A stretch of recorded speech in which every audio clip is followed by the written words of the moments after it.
नमस्कार।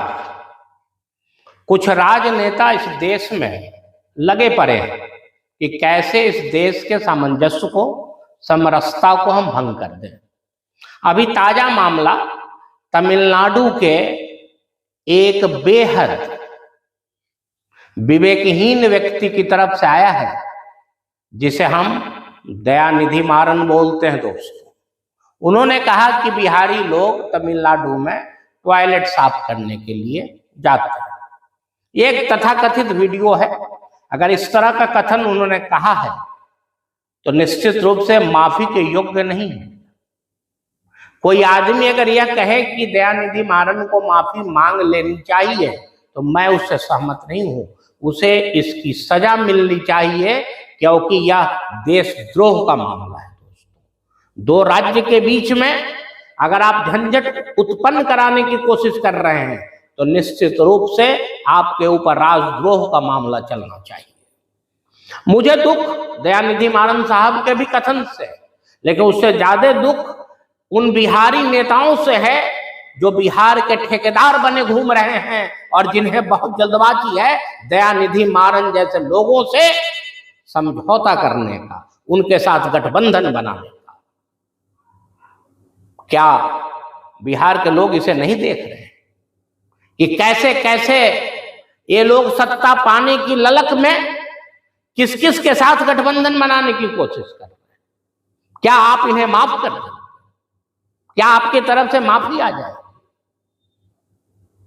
ये लोग खुलेआम उनके साथ बैठे हुए हैं और यह पहली बार ऐसा नहीं हुआ है। तमिलनाडु के ही एक दूसरे नेता ने भी इसी तरह के एक कथन को कहा था। इसीलिए इसका मतलब हुआ कि यह जो पूरा का पूरा जो संगठन है यही संस्कारहीन है। इसीलिए हमें उन बिहारी नेताओं से भी सवाल करनी चाहिए जो सत्ता पाने के लिए एन केन प्राकेन किसी से भी गठबंधन करने के लिए तैयार है। इसीलिए इस बार के चुनाव में बार बार मैं बोल रहा हूं कि कृपया ऐसे व्यक्ति को चुने जो देश की एकता और अखंडता के लिए काम कर रहा है, जिसके लिए संपूर्ण देश एक यूनिट है।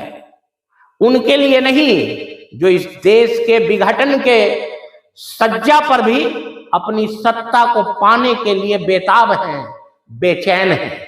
दोस्तों, सोच समझ के निर्णय कीजिएगा, क्योंकि आप देख रहे हैं अभी देश में कैसे कैसे लोग चले आ रहे हैं और जो लोग उनके पीछे खड़े हैं उन पर भी नजर रखिए, क्योंकि उन्हें सिर्फ सत्ता से मतलब है।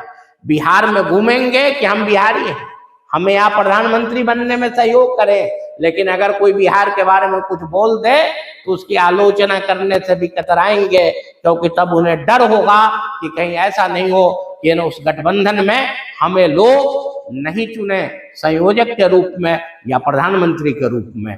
देखना होगा। आप ध्यान रखिए, आप मालिक हैं, लोकतंत्र के मालिक आप ही हैं। इसलिए सत्ता सोच समझ के किसी को भी देना है।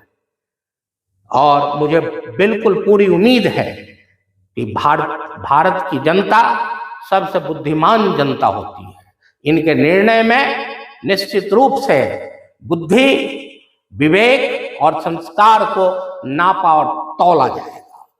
इसलिए हम बिहारी सब पर भारी, हम बिहारी सब पर भारी, और इनके जैसे को हटा देंगे जो हैं सबसे बड़े बीमारी। जय श्री राम।